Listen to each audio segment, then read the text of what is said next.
Hello students, હું છું Savaliya sir અને મારી YouTube channel Savaliya sir chemistry ટ્રેનરમાં આપનું સ્વાગત છે. વિદ્યાર્થી મિત્રો, 11 સાયન્સ કેમિસ્ટ્રીનું ચેપ્ટર ઉષ્માગતિશાસ્ત્ર, જેના JEE નીટના કોન્સેપ્ટનો આ TTL 1 છે, એટલે કે ટેબલ ટોપ લેક્ચર 1 છે, જેમાં આપણે ઉષ્માગતિશાસ્ત્રની વ્યાખ્યા, ઉપયોગિતા અને મર્યાદા વિશે અભ્યાસ કરીશું. આ ઉપરાંત ઉષ્માગતિશાસ્ત્રની કેટલીક પાયાની બાબતો, જેમાં પ્રણાલી અને તેના પ્રકાર વિશે ઉપરાંત પ્રક્રમ અને તેના પ્રકાર વિશેનો અભ્યાસ કરીશું. તો શરૂ કરીએ. સૌથી પહેલું ટાઇટલ છે ઉષ્માગતિશાસ્ત્ર એટલે શું, તેની ઉપયોગિતા અને મર્યાદાઓ. ઉષ્માગતિશાસ્ત્ર એટલે શું, એટલે અહીં આપણે ઉષ્માગતિશાસ્ત્રની ફક્ત વ્યાખ્યાથી પરિચિત થઈશું.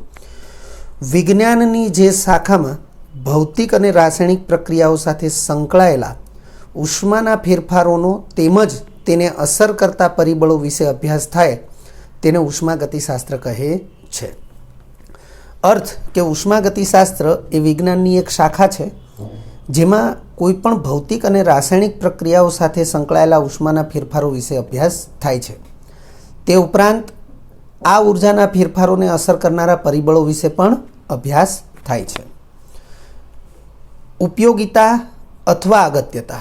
ઉષ્માગતિશાસ્ત્રના અભ્યાસની ઉપયોગિતા શું છે? તો ઉષ્માગતિશાસ્ત્રના આધારે નીચે મુજબની માહિતી મેળવી શકાય છે. એમાં સૌથી પહેલું, લાગુ પાડેલ પ્રક્રિયા પરિસ્થિતિમાં પ્રક્રિયા થશે કે નહીં. બીજા નંબરે, પ્રક્રિયા થાય તો કેટલા પ્રમાણમાં પ્રક્રિયકોનું નિપજોમાં રૂપાંતર થશે, અથવા સંતુલને પ્રક્રિયકો અને નિપજોની સાંદ્રતા કેટલી હશે. ત્રીજા નંબરે, પ્રક્રિયા સાથે સંકળાયેલા ઉર્જા ફેરફારનું મૂલ્ય કેટલું હશે. આ ત્રણ બાબતોની જાણકારી આપણને ઉષ્માગતિશાસ્ત્રના અભ્યાસ દ્વારા મળે છે. વિદ્યાર્થી મિત્રો, એક બાબતની આપણે અહીં ચર્ચા કરીએ છીએ કે રાસાયણિક પ્રક્રિયા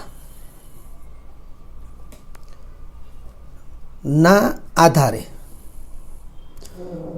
કોઈ પણ પ્રકારનું ઔદ્યોગિક ઉત્પાદન મેળવવું છે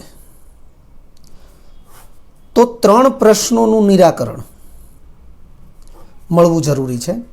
પહેલો પ્રશ્ન, જે તે રાસાયણિક પ્રક્રિયા થશે કે નહીં. અહીં કેટલાક પાઠ્યપુસ્તકોમાં અથવા કેટલાક રેફરન્સ બુકોમાં રાસાયણિક પ્રક્રિયા આપમેળે થશે કે નહીં એવા શબ્દોનો ઉલ્લેખ છે, પરંતુ આપણે રાસાયણિક પ્રક્રિયા થશે કે નહીં, આવો આપણે એક પ્રશ્ન વિચારીએ છીએ. કોઈ રાસાયણિક પ્રક્રિયા થવા માટે પ્રક્રિયા પરિસ્થિતિ લાગુ પાડીએ તો એ પ્રક્રિયા પરિસ્થિતિના સંદર્ભમાં રાસાયણિક પ્રક્રિયા થશે કે નહીં, આપણે એને રાસાયણિક પ્રક્રિયા આપમેળે થશે કે નહીં એવું પણ લખી શકીએ. બીજા નંબરે, રાસાયણિક પ્રક્રિયા થાય એટલે કે પહેલા પ્રશ્નનો જવાબ હા હોય તો બીજો પ્રશ્ન, રાસાયણિક પ્રક્રિયા થશે તો કેટલા પ્રમાણમાં થશે.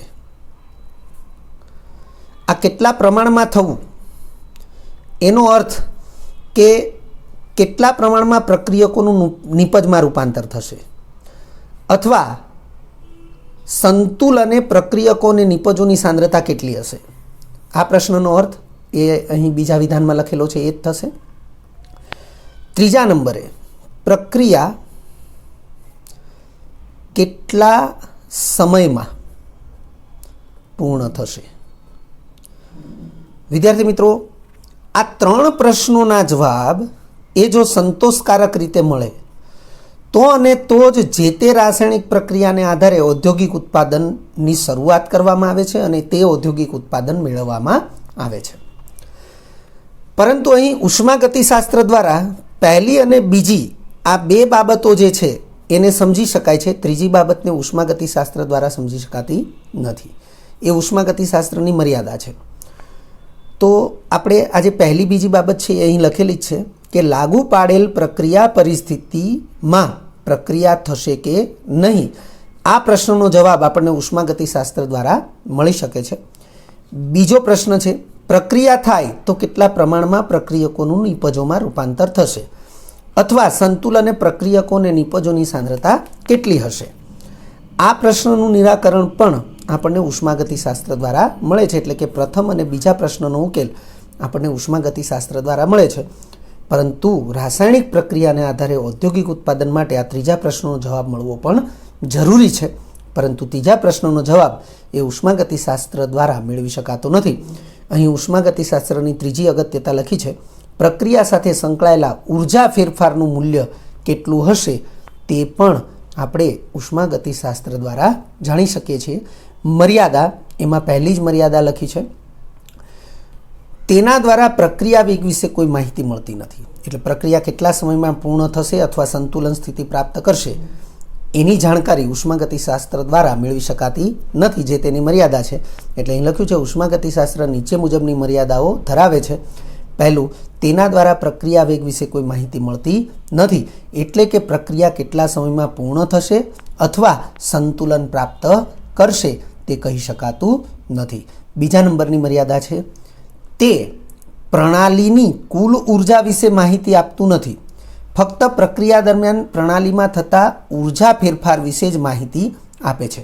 વિદ્યાર્થી મિત્રો, આ વિધાનનો અર્થ એવો થાય કે ઉષ્માગતિશાસ્ત્ર દ્વારા રાસાયણિક પ્રક્રિયા દરમિયાન પ્રણાલીના એન્થાલ્પી ફેરફાર, મુક્ત ઉર્જા ફેરફાર, આંતરિક ઉર્જા ફેરફાર વગેરેના મૂલ્યો જાણી શકાય છે, પરંતુ એના નિરપેક્ષ મૂલ્યો એ ઉષ્માગતિશાસ્ત્ર દ્વારા જાણી શકાતા નથી. એટલે વિધાન આ પ્રમાણે લખ્યું છે કે ઉષ્માગતિશાસ્ત્ર તે પ્રણાલી, એટલે કે પ્રણાલીમાં જે પણ પદાર્થો હાજર છે, પ્રક્રિયકો, નિપજો વગેરે, તો તે પ્રણાલીની કુલ ઉર્જા વિશે માહિતી આપતું નથી, એટલે કે ઉર્જાની નિરપેક્ષ માહિતી આપતું નથી. ફક્ત પ્રક્રિયા દરમિયાન પ્રણાલીમાં થતા ઉર્જા ફેરફાર, અને આ જે ઉર્જા ફેરફાર છે એના પ્રકાર આ છે, એન્થાલ્પી ફેરફાર, મુક્ત ઉર્જા ફેરફાર, આંતરિક ઉર્જા ફેરફાર, એટલે વગેરે પ્રકારના ઉર્જા ફેરફાર વિશે જ માહિતી આપે છે. ત્યાર પછી છે ઉષ્માગતિશાસ્ત્રની કેટલીક પાયાની બાબતો. એમાં સૌથી પહેલું ટાઇટલ છે વિશ્વના ભાગ. વિદ્યાર્થી મિત્રો, આમ તો ઉષ્માગતિશાસ્ત્રની કેટલીક પાયાની બાબતો છે, અથવા તો કેટલાક પાયાના પર્યાય કહેતા શબ્દો કે જેની માહિતી હોવી જરૂરી છે, કારણ કે ઉષ્માગતિશાસ્ત્રના અભ્યાસમાં વારંવાર આ શબ્દો વપરાતા હોય છે, એટલે આપણે એ શબ્દો વિશે જાણતા હોવા જરૂરી છે. પરંતુ અહીંયા પહેલું ટાઇટલ આપણે લખ્યું છે વિશ્વના ભાગ. તો વિશ્વના 3 ભાગ છે. પહેલું છે પ્રણાલી, બીજું હદરેખા અને ત્રીજું પર્યાવરણ. આપણે આ 3 ભાગ વિશેનો અભ્યાસ એ એનસીઈઆરટી બોર્ડ લેવલે કરેલો જ છે. હવે સૌપ્રથમ પ્રણાલી, તો લખ્યું છે પ્રણાલી કે જેમાં પ્રક્રિયા થાય છે અને તેનું અવલોકન લેવાય છે. આમ તો એની વ્યાખ્યા આપણે જાણીએ છીએ, વિશ્વનો નાનો ભાગ કે જેને ચોક્કસ હદરેખા વડે બાકીના વિશ્વથી અલગ કરેલો હોય અને જેના પર પ્રયોગો થતા હોય અને તેનું અવલોકન લેવાતું હોય. આ જે પ્રયોગો છે એ જ પ્રક્રિયા છે, કારણ કે પ્રયોગો થતા હોય એ દરમિયાન પ્રક્રિયા થતી હોય, એટલે આપણે એ પ્રક્રિયાઓને ધ્યાનમાં લઈશું. એટલે મેં અહીં મહત્ત્વની જે બાબત છે એ લખી છે કે પ્રણાલી કે જેમાં પ્રક્રિયા થાય છે અને તેનું અવલોકન લેવાય છે. બીજા નંબરે છે હદરેખા કે જે પ્રણાલીને બાકીના વિશ્વથી અલગ કરે છે. તે વાસ્તવિક અથવા કાલ્પનિક છે, તે વાહક અથવા અવાહક છે. વિદ્યાર્થી મિત્રો, આ જે હદરેખાની લાક્ષણિકતાઓ છે, મહત્ત્વની લાક્ષણિકતાઓ, એ અહીં લખવામાં આવી છે. ફરીથી, હદરેખા કે જે પ્રણાલીને બાકીના વિશ્વથી અલગ કરે છે, તે વાસ્તવિક અથવા કાલ્પનિક છે, તેમજ તે વાહક અથવા અવાહક છે. અહીં જે વાહકતાની વાત છે એ ઉષ્માવાહક એવી રીતે આપણે એને સમજીશું. ત્રીજા નંબરે છે પર્યાવરણ. તો તે પ્રણાલી સિવાયનો વિશ્વનો બાકીનો ભાગ છે. પ્રક્રિયા દરમિયાન પ્રણાલી અને પર્યાવરણ વચ્ચે દ્રવ્ય અને ઉષ્માની આપલે થાય છે. આ જે વિધાન છે એ વિધાન એ અભ્યાસ માટે અગત્યનું વિધાન છે, કારણ કે આ એક વિધાનને આધારે જ ઉષ્માગતિશાસ્ત્રનો અભ્યાસ એ આપણે કરવાનો હોય છે. ફરીથી એ વિધાન જોઈ લઈએ કે પ્રક્રિયા દરમિયાન, એટલે કે પ્રક્રમ દરમિયાન પ્રણાલી અને પર્યાવરણ વચ્ચે દ્રવ્ય અને ઉષ્માની આપલે થાય છે. ઉષ્માગતિશાસ્ત્રના અભ્યાસ માટે આ વિશ્વના જે 3 ભાગ છે, પ્રણાલી, હદરેખા અને પર્યાવરણ, એ પૈકી આપણે હદરેખાને અવગણવાની હોય છે. એટલે કે ફક્ત પ્રણાલી અને પર્યાવરણ એ બે ભાગને ધ્યાનમાં રાખીને જ ઉષ્માગતિશાસ્ત્રનો અભ્યાસ કરવાનો હોય છે, પરંતુ તેને શા માટે અવગણવાની છે એના વિશે અહીં આપણે લખ્યું છે કે પ્રક્રિયા કહેતા પ્રક્રમ દરમિયાન પ્રણાલી અને પર્યાવરણની સાપેક્ષે હદરેખાના હિસ્સામાં આવતો દ્રવ્ય અને ઉર્જાનો જથ્થો અવગણ્યો હોય છે. કારણ કે કોઈ પણ હદરેખા એની અંદર પ્રણાલી હોય છે અને પ્રક્રમ દરમિયાન જે કંઈ ફેરફાર થશે એ પ્રણાલીના ફેરફાર થશે, એટલે કે દ્રવ્ય અને ઉષ્માના જે ફેરફારો હશે એ પ્રણાલીના હશે અને એ પર્યાવરણ સાથે હશે. એમાં હદરેખા છે એ માધ્યમ બને છે, એટલે હદરેખાના હિસ્સામાં જે દ્રવ્ય અને ઉષ્માનો જથ્થો અથવા ઉર્જાનો જથ્થો આવશે એ આપલે થયેલા જથ્થાની સાપેક્ષે અતિશય અલ્પ હશે અને તેથી તેને અવગણી શકાય છે. તેથી ઉષ્માગતિશાસ્ત્રના અભ્યાસ માટે વિશ્વના ફક્ત બે જ ભાગ ગણવામાં આવે છે, એટલે કે ધ્યાનમાં લેવામાં આવે છે. હદરેખાને ધ્યાનમાં લેવામાં આવતી નથી, કારણ કે હદરેખાના હિસ્સામાં જે દ્રવ્ય અને ઉર્જાનો જથ્થો છે એ અવગણ્ય છે, એટલે અભ્યાસમાંથી હદરેખાને અવગણવામાં આવે છે. અને તેથી લખ્યું છે કે ઉષ્માગતિશાસ્ત્રના અભ્યાસ માટે વિશ્વના ફક્ત બે જ ભાગ ગણવામાં આવે છે અથવા ધ્યાનમાં લેવામાં આવે છે, પ્રણાલી અને પર્યાવરણ. ત્યારબાદ છે પ્રણાલીના પ્રકાર. વિદ્યાર્થી મિત્રો, પ્રણાલીના પ્રકાર, તો આપણે પ્રણાલીના પ્રકાર બે બાબતોને ધ્યાનમાં રાખીને સમજવાના છે. પહેલી બાબત છે ઉર્જા અને દ્રવ્યના વિનિમયને આધારે. તો આપણે જાણીએ છીએ કે પ્રણાલી પર્યાવરણ સાથે ઉષ્મા એટલે કે ઉર્જા અને દ્રવ્યની આપલે કરે છે, તો એ જે આપલે છે એને વિનિમય કહી શકાય. એટલે ઉર્જા અને દ્રવ્યના વિનિમયને આધારે, જો કે ઉર્જા અને દ્રવ્યના વિનિમયને આધારે ત્રણ પ્રકાર છે, જેના વિશે આપણે એનસીઆરટી પાઠ્યપુસ્તકમાં પણ અભ્યાસ કરેલો છે. પહેલું છે ખુલ્લી પ્રણાલી. તો પર્યાવરણ સાથે દ્રવ્ય અને ઉર્જા એમ બંનેની આપલે કરી શકે છે. અહીં આપણે એક્સ્ટ્રા બાબત લખીએ છીએ હદરેખાની લાક્ષણિકતા. એટલે ખુલ્લી પ્રણાલી જે છે એની હદરેખા છે એની લાક્ષણિકતા શું છે એ આપણે ધ્યાનમાં રાખવી જરૂરી છે. તો ખુલ્લી પ્રણાલી માટે હદરેખાની લાક્ષણિકતામાં પહેલું લખ્યું છે તે ખુલ્લી હોય છે અને બીજું તે ઉષ્માવાહક હોય છે. એટલે ખુલ્લી પ્રણાલીની હદરેખા તો પહેલું છે એ ખુલ્લી હોય છે, એટલે કે પર્યાવરણના સીધા જ સંપર્કમાં આવી શકે એ રીતે હોય છે, અને બીજું કે ઉષ્માવાહક હોય છે. પછી છે બંધ પ્રણાલી. બંધ પ્રણાલી તો દ્રવ્યની આપલે ન કરી શકે. પ્રણાલી એ પર્યાવરણ સાથે દ્રવ્યની આપલે ન કરી શકે, ફક્ત ઉષ્માની જ આપલે કરી શકે છે. અહીં હદરેખાની લાક્ષણિકતા, એટલે કે બંધ પ્રણાલી માટે જે હદરેખા છે એ હદરેખાની લાક્ષણિકતા, તો પહેલું છે હવાચુસ્ત બંધ હોય છે અને બીજું એ ઉષ્માવાહક હોય છે. ફરીથી, બંધ પ્રણાલી માટે જે હદરેખા છે એ હદરેખાની લાક્ષણિકતા છે એ હવાચુસ્ત બંધ હોય છે અને ઉષ્માવાહક હોય છે.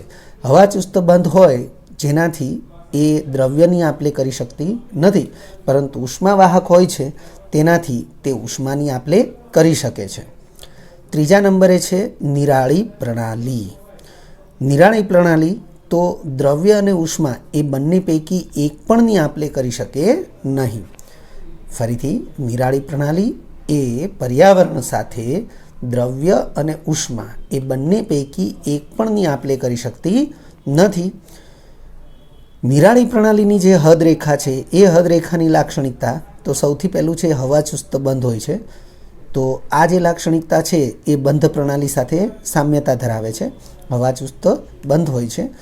બીજી લાક્ષણિકતા ઉષ્માની અવાહક હોય છે. જ્યારે બંધ પ્રણાલીમાં જે હદરેખા છે એની લાક્ષણિકતા લખ્યું છે તે ઉષ્માની વાહક હોય છે, જ્યારે નિરાળી પ્રણાલીની જે હદરેખા છે એ ઉષ્માની અવાહક હોય છે. યાદ રાખો, સંપૂર્ણ નિરાળી પ્રણાલી ક્યારેય શક્ય નથી. અમુક સમય બાદ તે બંધ પ્રણાલીમાં પરિવર્તિત થાય છે. આપણે નિરાળી પ્રણાલી માટે ઉદાહરણ વિચારીએ, ઊંચી ગુણવત્તાનો થર્મોસ ફ્લાસ્ક. તો થર્મોસ ફ્લાસ્કમાં આપણે ગરમ કોફી ભરીએ તો ખૂબ જ સારી ગુણવત્તાનો થર્મોસ હશે તો એ 12 કલાક કે 15 કલાક સુધી આપણને એ ગરમ કોફી એની અંદર રહેશે. પરંતુ ત્યારબાદ ધીમે ધીમે કોફીનું ટેમ્પરેચર એ ઘટતું જાય છે અને એ વાતાવરણના તાપમાને એ આવી જાય છે, એનો અર્થ એવો થાય છે કે એ દ્રવ્ય નથી ગુમાવતું પણ ઉષ્મા ગુમાવી દે છે, એટલે કે તે બંધ પ્રણાલી જેવી લાક્ષણિકતામાં પરિવર્તિત થાય છે. બી, લાક્ષણિક બંધારણને આધારે પ્રણાલીના પ્રકાર. પ્રણાલીના પ્રકાર એમાં કેપિટલ એ કરીને લખેલું ઉર્જા અને દ્રવ્યના વિનિમયને આધારે, અને કેપિટલ બી કરીને જે ટાઇટલ છે લાક્ષણિક બંધારણ, જેને આપણે કલા એટલે કે પ્રણાલીની કલાને આધારે પ્રણાલીનું વર્ગીકરણ. આ કલા નામનો શબ્દ વિદ્યાર્થી મિત્રો 12 સાયન્સની અંદર પૃષ્ઠ રસાયણ નામનો ચેપ્ટર છે, એની અંદર તમને ખૂબ સારી રીતે સમજાવવામાં આવ્યો છે. કલાને ઇંગ્લિશમાં ફેસ કહેવાય. એમાં 2 પ્રકાર છે, સમાંગ પ્રણાલી અને બીજો પ્રકાર છે વિષમાંગ પ્રણાલી. સમાંગ પ્રણાલી તો પ્રણાલીના ઘટકો એકરૂપ કલામાં હોય છે, એટલે કે પ્રણાલીમાં 2 કે તેથી વધારે પદાર્થો ઘટક રૂપે હોય તો પદાર્થોને અલગ ઓળખવા મુશ્કેલ હોય છે. દાખલા તરીકે પાણી વત્તા ઇથેનોલ તો એકબીજામાં સંપૂર્ણપણે એકરૂપ મિશ્ર થઈ જાય, એટલે એને સમાંગ પ્રણાલી કહેવાય. વિષમાંગ પ્રણાલી તો પ્રણાલીના ઘટકો એકરૂપ કલામાં હોતા નથી, એટલે કે એને વિશિષ્ટ સંજોગોમાં અથવા નરી આંખે અલગ ઓળખી શકાય છે. દાખલા તરીકે હવામાં રજકણો. એટલે સમાંગ પ્રણાલી અને વિષમાંગ પ્રણાલી એ કલાને આધારે પ્રણાલીના પ્રકાર છે. ત્યાર પછી બીજા નંબરે ટાઇટલ આપ્યું છે પ્રક્રમ અથવા ઉષ્માગતિકીય પ્રક્રિયા. આપણે ઉષ્માગતિશાસ્ત્રની કેટલીક પાયાની બાબતો ભણી રહ્યા છીએ. એમાં પહેલી બાબત હતી વિશ્વના ભાગ, અને આ બીજી બાબત છે પ્રક્રમ અથવા ઉષ્માગતિકીય પ્રક્રિયા. વિદ્યાર્થી મિત્રો, પ્રક્રમ એટલે શું? તો પ્રક્રમ એટલે પ્રણાલીની અવસ્થામાં થતો ફેરફાર. આપણે એવી રીતે વ્યાખ્યા આપી શકીએ કે પ્રણાલીની એક અવસ્થામાંથી બીજી અવસ્થામાં થતા પરિવર્તનને, રૂપાંતરણને પ્રક્રમ કહે છે. પ્રક્રમના પ્રકાર તો વિદ્યાર્થી મિત્રો, પ્રક્રમના આપણે અહીં 7 પ્રકારને ધ્યાનમાં લઈએ છીએ. એમાં સૌથી પહેલો પ્રકાર છે સમતાપી પ્રક્રમ. સમતાપી પ્રક્રમને આઇસોથર્મિક પ્રક્રમ પણ કહેવાય. તો સમતાપી પ્રક્રમ દરમિયાન આટલી બાબતો આપણને જોવા મળશે, આને આપણે ખાસ ધ્યાનમાં રાખીશું. MCQ માટે આ બાબતો અથવા લાક્ષણિકતાઓ એ ધ્યાનમાં રાખવી જરૂરી છે. તો સમતાપી પ્રક્રમ અથવા આઇસોથર્મિક પ્રક્રમ, તો આવા પ્રક્રમ દરમિયાન પ્રણાલીનું તાપમાન નિયત રહે છે, એટલે અહીંયા લખ્યું છે તાપમાન નિયત રહે છે. જો તાપમાન નિયત રહેતું હોય તો પ્રારંભિક અને અંતિમ તાપમાન સમાન હોય, એટલે કે તાપમાનનો તફાવત એ 0 હોય, એટલે delta T is equal two 0 એવું આપણે અહીંયા દર્શાવ્યું છે. વિદ્યાર્થી મિત્રો, આ પ્રકારે જ્યાં પણ ડેલ્ટા લખેલું આવશે ત્યાં આપણે યાદ રાખીશું કે કોઈ પણ ડેલ્ટાનો અર્થ થશે તફાવત. ધારો કે હું ડેલ્ટા ટી લખું છું તો આને T2 માઇનસ T1 આવી રીતે દર્શાવીશું. એનો અર્થ શબ્દોમાં આવી રીતે થશે અંતિમ તાપમાન માઇનસ પ્રારંભિક તાપમાન. ઉષ્માગતિશાસ્ત્રમાં કોઈ પણ પ્રકારના તફાવત માટે અંતિમ માઇનસ પ્રારંભિક એવું આપણે ધ્યાનમાં રાખીશું. જો ક્યાંક અપવાદ હશે તો તમને એનાથી પરિચિત કરવામાં આવશે. બાકી મોટા ભાગના તફાવતને લગતા એટલે કે ડેલ્ટાને લગતા મૂલ્યો એમાં હંમેશા અંતિમ માઇનસ પ્રારંભિક એ પ્રકારને આપણે ધ્યાનમાં રાખીશું. તો અહીં ફરીથી તમે જોઈ લો કે લખ્યું છે કે સમતાપી પ્રક્રમ દરમિયાન તાપમાન નિયત રહે, એટલે કે ડેલ્ટા ટી 0 થાય. પર્યાવરણ સાથે ઉષ્મા વિનિમય થાય. વિદ્યાર્થી મિત્રો, જો સમતાપી પ્રક્રમ થતું હોય તો તાપમાન અચળ રાખવા માટે, તાપમાન નિયત અથવા અચળ રાખવા માટે શું થવું જોઈએ? તો પ્રક્રમ દરમિયાન જો ઉષ્મા ઉત્પન્ન થતી હોય તો એને ગુમાવવી પડે, અથવા પ્રક્રમ દરમિયાન ઉષ્માની જરૂર પડતી હોય તો એને બહારથી મેળવવી પડે. તો એ સંદર્ભમાં સમતાપી પ્રક્રમ દરમિયાન પર્યાવરણ સાથે ઉષ્મા વિનિમય થાય છે. ત્યારબાદ લખ્યું છે આદર્શ વાયુ માટે આંતરિક ઉર્જા પણ અચળ રહે છે. એટલે કે સમતાપી પ્રક્રમ થતું હોય તો આદર્શ વાયુ માટે, પ્રણાલીમાં આદર્શ વાયુ હાજર હોય તો આદર્શ વાયુ માટે આંતરિક ઉર્જા પણ અચળ રહે છે. આંતરિક ઉર્જા અચળ રહેતી હોય તો delta you is equal two 0 થશે, કારણ કે આદર્શ વાયુ માટે delta you is equal two NCV into delta T. અત્યારે તમારે આ સૂત્રને યાદ રાખી લેવાનું છે અથવા સ્વીકારી લેવાનું છે કે આદર્શ વાયુના આંતરિક ઉર્જાના ફેરફારનું મૂલ્ય delta you is equal two NCV into delta T સૂત્ર વડે મેળવવામાં આવે છે અને આ સૂત્રની અંદર delta T is equal two 0 લાગુ પાડીએ તો ડેલ્ટા યુ પણ આપણને 0 મળે છે. બીજા નંબરનો પ્રક્રમ છે સમદાબી પ્રક્રમ. સમદાબી પ્રક્રમને આઇસોબેરિક પણ કહેવામાં આવે છે. આઇસોબેરિક પ્રક્રમ નામ પરથી જ આપણને ખ્યાલ આવી જાય કે પ્રક્રમ દરમિયાન પ્રણાલીનું દબાણ અચળ રહે છે એટલે એને સમદાબી પ્રક્રમ કહે છે. તો લખ્યું છે પ્રક્રમ દરમિયાન પ્રણાલીનું દબાણ અચળ રહે છે એટલે કે ડેલ્ટા પી બરાબર 0 થશે. અર્થ કે પ્રક્રમની શરૂઆતનું અને અંતિમ દબાણ એ સમાન રહેશે એટલે ડેલ્ટા પીનું મૂલ્ય 0 થશે. ત્યાર પછી લખ્યું છે કદ અને તાપમાન બદલાય છે. કારણ કે દબાણ અચળ રહેવા માટે પ્રણાલીના કદમાં ફેરફાર થવો જરૂરી છે. તાપમાન પણ બદલાય છે કારણ કે તાપમાન બદલાશે એ પ્રમાણે કદ બદલાશે. ત્રીજા નંબરે લખ્યું છે સામાન્ય રીતે ખુલ્લી પ્રણાલી હોય છે એટલે કે સમદાબી પ્રક્રમ થવા માટે જે પ્રણાલી પસંદ કરવામાં આવે છે અથવા પ્રણાલી જે પ્રકારની હોય છે એ પ્રણાલી એ સામાન્ય રીતે ખુલ્લી પ્રણાલી હોય છે. ત્રીજા નંબરનું પ્રક્રમ છે સમકદી પ્રક્રમ. વિદ્યાર્થી મિત્રો, સમકદી પ્રક્રમ એને આઇસોકોરિક પ્રક્રમ કહેવાય. તો સમકદી પ્રક્રમ થવા માટે બંધપાત્ર હોવું જરૂરી છે કારણ કે સમાન કદ રહેવું જરૂરી છે. એટલે પ્રક્રમ દરમિયાન પ્રણાલીનું કદ અચળ રહે એના માટે પાત્ર બંધપાત્ર હોવું જોઈએ એટલે કે હદરેખા છે એ હવાચુસ્ત રીતે બંધ થયેલી હોવી જોઈએ.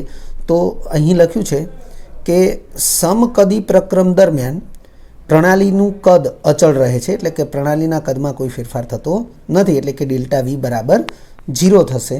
અહીં પ્રારંભિક અને અંતિમ કદ એ બંને સમાન હશે એટલે બંનેનો તફાવત ડેલ્ટા વી એ 0 થશે. તાપમાન અને દબાણ બદલાય છે કારણ કે તાપમાન અને દબાણ બદલાશે પરંતુ કદ અચળ રહેશે. ત્રીજા નંબરે લખ્યું છે કાર્ય શૂન્ય હોય છે કારણ કે કાર્યનું સૂત્ર W is equal to minus P delta V છે. વિદ્યાર્થી મિત્રો, આવી જે એક્સ્ટ્રા માહિતી આવે છે એને આપણે ધ્યાનમાં રાખીશું કે કાર્ય W is equal to minus P delta V છે કારણ કે આપણે દ્રવ્ય અવસ્થા નામનું ચેપ્ટર જેની અંદર આદર્શ વાયુ સમીકરણ એમાં આપણે PV is equal two NRT સૂત્રનો અભ્યાસ કરેલો છે અને એમાં આપણે આરને કરતા બનાવ્યો ત્યારે પીવી અપોન NT આ જે સૂત્ર થયું એમાં આરના એકમો અને મૂલ્યો એને આપણે જ્યારે ધ્યાનમાં લીધેલા ત્યારે આ એકમો અને મૂલ્યો એ પી અને વીના ગુણાકારને આધારે બદલાતા હતા કારણ કે પી અને વીનો ગુણાકાર એ ઉર્જાનું સ્વરૂપ છે અને કાર્ય એ પણ ઉર્જાનું સ્વરૂપ છે એટલે અહીં કાર્ય શૂન્ય થાય છે એટલે કાર્ય W બરાબર ઉષ્માગતિશાસ્ત્રમાં કાર્યનું સ્વરૂપ એ યાંત્રિક કાર્ય છે. કાર્ય W બરાબર માઇનસ પી ડેલ્ટા વી એટલે કે ફક્ત કદના ફેરફારને આધારે કાર્ય મળશે અને એ કાર્ય છે એને યાંત્રિક કાર્ય કહેવામાં આવે છે એટલે કાર્ય W બરાબર માઇનસ પી ડેલ્ટા વી થશે. હવે ડેલ્ટા વી 0 છે આપણે જોઈ રહ્યા છીએ અને તેથી કાર્યનું મૂલ્ય પણ 0 થશે એટલે ફરીથી સમકદી પ્રક્રમ દરમિયાન કાર્ય 0 થાય છે કારણ કે W બરાબર માઇનસ પી ડેલ્ટા વી છે. ચોથા મુદ્દામાં લખ્યું છે સામાન્ય રીતે બંધ પ્રણાલી હોય છે જેની આપણે હમણાં જ વાત કરી કે સમકદી પ્રક્રમ થવા માટે જે પાત્ર હશે એ હવા ચુસ્ત રીતે બંધ થયેલું હોવું જોઈએ અને પ્રક્રમ દરમિયાન એ પાત્રના કદમાં કોઈ ફેરફાર થતો હોવો જોઈએ નહીં. પ્રક્રમનો ચોથો પ્રકાર છે સમોષ્મી પ્રક્રમ જેને એડિયેબેટિક પ્રક્રમ પણ કહેવાય છે. આપણે NCERT અભ્યાસમાં આ પ્રક્રમને ખાસ અભ્યાસ કરેલો છે. પ્રક્રમ દરમિયાન ઉષ્માનો વિનિમય થતો નથી એટલે કે Q ઇઝ ઇક્વલ ટુ 0 રહે છે કારણ કે ઉષ્માનો વિનિમય થતો નથી એટલે કે ઉષ્મા અચળ રહે છે, ઉષ્મા નિયત રહે છે અને તેથી તેને સમોષ્મી પ્રક્રમ કહે છે. તાપમાન બદલાય છે કારણ કે ઉષ્મા અચળ રહેશે તો ધારો કે પ્રક્રમ દરમિયાન પ્રણાલીમાં ઉષ્મા ઉત્પન્ન થાય છે અને એ ઉષ્માનો વિનિમય થતો નથી તો એનો અર્થ એવો થશે કે એ પ્રણાલીનું તાપમાન વધશે. એટલે તાપમાન વધ્યું ઘટ્યું એ પ્રણાલીમાં ઉષ્મા ઉત્પન્ન થઈ, ઉષ્માનું શોષણ થયું તેના આધારે થશે. એટલે આપણે અહીં સ્પષ્ટ લખ્યું જ છે કે ઉષ્માનો વિનિમય થતો નથી, એટલે પર્યાવરણ સાથે વિનિમય થતો નથી, તેથી તે સમોષ્મી પ્રક્રમ છે. પરંતુ પ્રણાલીનું તાપમાન છે એ બદલાશે. ત્રીજા નંબરે પ્રણાલી ઉષ્માની અવાહક એટલે કે નિરાળી પ્રણાલી હોય છે. આપણે એમ કહી શકીએ કે ઉષ્માની દ્રષ્ટિએ પ્રણાલીને આઇસોલેટ કરેલી હોય છે, એટલે કે પ્રણાલી આઇસોલેટેડ હોય છે. તે આજુબાજુના પર્યાવરણ સાથે ઉષ્માની આપ-લે કરી શકતી નથી. પાંચમા નંબરનું પ્રક્રમ છે ચક્રીય પ્રક્રમ, જેને સાયક્લિક પ્રક્રમ પણ કહે છે. પ્રણાલી જુદી જુદી અવસ્થાઓમાંથી પસાર થઈને અંતે મૂળ અવસ્થામાં પરત ફરે છે. આ પ્રકારના પ્રક્રમ એને ચક્રીય પ્રક્રમ અથવા સાયક્લિક પ્રક્રમ કહે છે. દાખલા તરીકે જળચક્ર, કાર્બન ચક્ર વગેરે. વિદ્યાર્થી મિત્રો, આ જળચક્ર, કાર્બન ચક્ર આનો અભ્યાસ એ બાયોલોજી ક્ષેત્રનો છે, પરંતુ એ તમે ક્યાંક ને ક્યાંક એ શબ્દો સાંભળેલા છે અથવા આવી ચક્રીય પ્રક્રિયાઓ વિશે સાંભળેલું છે. છઠ્ઠા નંબરે જે પ્રક્રમનો પ્રકાર છે એ છે પ્રતિવર્તી અથવા રિવર્સિબલ પ્રક્રમ. પ્રતિવર્તી અને અપ્રતિવર્તી પ્રક્રિયાના આ પ્રકાર વિશે એ સંતુલન ચેપ્ટરની અંદર પણ તમે પરિચિત થયેલા છો. પ્રતિવર્તી પ્રક્રમ ઉષ્માગતિશાસ્ત્રની દ્રષ્ટિએ આવા પ્રક્રમ દરમિયાન ચલિત પરિવર્તનો પરસ્પર વિરુદ્ધ દિશાના હોય છે. આપણે એને સામાન્ય રીતે પુરોગામી અને પ્રતિગામી દિશાના ફેરફાર હોય છે એવું પણ કહી શકીએ. એટલે કે ચલિત પરિવર્તનો પરસ્પર વિરુદ્ધ દિશાના હોય છે. પુરોગામી ચાલક બળ એ વિરુદ્ધ ચાલક બળ કરતાં મોટું હોય છે, તેથી પ્રક્રમ શક્ય બને છે. વિદ્યાર્થી મિત્રો, પ્રતિવર્તી પ્રક્રિયા જે છે એના વિશે આપણે આવું કંઈક જાણીએ છીએ. એ અને બી વચ્ચે પ્રક્રિયા થઈ અને સી અને ડી બને, તો સી અને ડી વચ્ચે પ્રક્રિયા થઈ એ અને બી બનતા હોય છે. પરંતુ અહીં એવું સ્પષ્ટીકરણ કર્યું છે કે પુરોગામી પ્રક્રિયા માટેનું જે બળ હોય, ચાલક બળ, એટલે પુરોગામી ચાલક બળ એ વિરુદ્ધ ચાલક બળ એટલે પ્રતિગામી ચાલક બળ કરતાં મોટું હોય છે અને તેથી પ્રક્રમ શક્ય બને છે. એટલે આપણને ખબર પડે કે પ્રક્રિયા થઈ છે. નહીંતર આપણને એવું લાગશે કે પ્રક્રિયા થઈ નથી, બધું અટકી ગયેલું છે. એટલે અહીં પુરોગામી ચાલક બળ એ વિરુદ્ધ ચાલક બળ કરતાં મોટું હોય છે, તેથી પ્રક્રમ શક્ય બને છે. આગળનો મુદ્દો લખ્યો છે કે પ્રક્રમ એ અનેક સૂક્ષ્મ તબક્કાઓમાં થાય છે. પ્રતિવર્તી પ્રક્રમ એ અનેક સૂક્ષ્મ તબક્કાઓમાં થાય છે અને પ્રક્રમ પૂર્ણ થવા માટે ઘણો મોટો સમય લાગે છે. હવે આ એક બાબત ખૂબ અગત્યની છે કે જે અનેક સૂક્ષ્મ તબક્કાઓ થતા હોય એમાં કોઈ પણ બે ક્રમિક સૂક્ષ્મ તબક્કાઓ વચ્ચે સંતુલન સ્થપાયેલું હોય છે. એટલે આ જે લાક્ષણિકતા છે એ પ્રતિવર્તી પ્રક્રમ માટે ખૂબ જ અગત્યની લાક્ષણિકતા છે કે પ્રતિવર્તી પ્રક્રમ એ અનેક સૂક્ષ્મ તબક્કાઓમાં થાય છે, તેમજ ક્રમિક કોઈ પણ બે તબક્કાઓ વચ્ચે સંતુલન સ્થપાયેલું હોય છે. પ્રતિવર્તી પ્રક્રમ એ આદર્શ પ્રક્રમ છે. આ પણ એક અગત્યનું વિધાન છે. તેમજ મહત્તમ કાર્ય મળે છે. એટલે પ્રતિવર્તી પ્રક્રમથી જે કાર્ય મળશે એ કાર્ય મહત્તમ હોય છે, કારણ કે તે આદર્શ પ્રક્રમ છે. સાતમા નંબરનો પ્રક્રમનો પ્રકાર જે છે એ છે અપ્રતિવર્તી એટલે કે ઇરિવર્સિબલ પ્રક્રમ. રિવર્સિબલનું વિરુદ્ધ ઇરિવર્સિબલ. તો અપ્રતિવર્તી પ્રક્રમમાં લખ્યું છે કે પ્રક્રમ દરમિયાન ચલિત પરિવર્તન એક જ દિશાનું હોય છે. એટલે કે પ્રક્રમ થવું એનો મતલબ કે પ્રણાલીના અવસ્થામાં ફેરફાર થવો, પરિવર્તન થવું. તો એ જે ચલિત પરિવર્તન છે એક જ દિશાનું હોય છે, કાં તો પુરોગામી દિશાનું કાં તો પ્રતિગામી દિશાનું. વિરુદ્ધ ચાલક બળ એ અવગણ્ય હોય છે, કારણ કે અહીં લખ્યું છે પુરોગામી ચાલક બળ એ વિરુદ્ધ ચાલક બળ કરતાં મોટું હોય છે, જ્યારે અહીં લખ્યું છે વિરુદ્ધ ચાલક બળ એ અવગણ્ય હોય છે. એટલે કે પુરોગામી ચાલક બળની સાપેક્ષે વિરુદ્ધ ચાલક બળ એ અવગણ્ય હોય છે. એટલે આપણને એવું જ લાગશે કે કોઈ એક જ દિશામાં પ્રક્રિયા આગળ વધી રહી છે. પછી લખ્યું છે પ્રક્રમ એક જ તબક્કામાં પૂર્ણ થાય છે. પ્રક્રમ એક જ તબક્કામાં પૂર્ણ થાય છે, કારણ કે અહીં અનેક સૂક્ષ્મ તબક્કાઓ ધરાવે છે પ્રતિવર્તી પ્રક્રમ, પરંતુ અપ્રતિવર્તી પ્રક્રમ છે એ એક જ તબક્કામાં પૂર્ણ થાય છે. પ્રક્રમ નિશ્ચિત ટૂંકા સમયમાં પૂર્ણ થાય છે. આજે પ્રતિવર્તી પ્રક્રમ છે એને પૂર્ણ થવા માટે ઘણો મોટો સમય લાગે છે, પરંતુ અપ્રતિવર્તી પ્રક્રમ છે એ નિશ્ચિત ટૂંકા સમયમાં જ પૂર્ણ થાય છે. અહીંયા લખ્યું છે પ્રતિવર્તી પ્રક્રમ તો પૂર્ણ થવા માટે ઘણો મોટો સમય લાગે છે, જ્યારે આ નિશ્ચિત ટૂંકા સમયમાં જ પૂર્ણ થાય છે. અપ્રતિવર્તી પ્રક્રમ માત્ર પ્રારંભિક અને અંતિમ સ્થિતિએ જ સંતુલિત હોય છે અથવા સંતુલન એ હાજર હોય છે, જ્યારે આમાં ક્રમિક કોઈ પણ બે સૂક્ષ્મ તબક્કાઓ વચ્ચે સંતુલન સ્થપાયેલું હોય છે. મોટાભાગની કુદરતી પ્રક્રિયાઓ અપ્રતિવર્તી પ્રક્રમ છે. આ વિધાનને ફરીથી ધ્યાનમાં લઈએ. અપ્રતિવર્તી પ્રક્રમ તો મોટા ભાગની કુદરતી પ્રક્રિયાઓ અપ્રતિવર્તી હોય છે. મેં એક નોંધ લખી છે, ધ્યાનમાં રાખવી જરૂરી છે. કુદરતી પ્રક્રિયાઓ ચક્રીય હોઈ શકે, સાયક્લિક પ્રક્રમ એ હોઈ શકે, પરંતુ પ્રતિવર્તી ન હોઈ શકે. એટલે કુદરતી પ્રક્રિયાઓ અપ્રતિવર્તી હોય છે. એટલે અહીં ફરીથી નોંધ ઉપર ધ્યાન રાખી દઈએ. કુદરતી પ્રક્રિયાઓ ચક્રીય હોઈ શકે પરંતુ પ્રતિવર્તી નહીં. જેમ કે પાણીમાં કઠિનતા પ્રવેશવી એ અપ્રતિવર્તી કુદરતી પ્રક્રમ છે, પરંતુ જળચક્ર દ્વારા તે કઠિનતા દૂર થાય છે.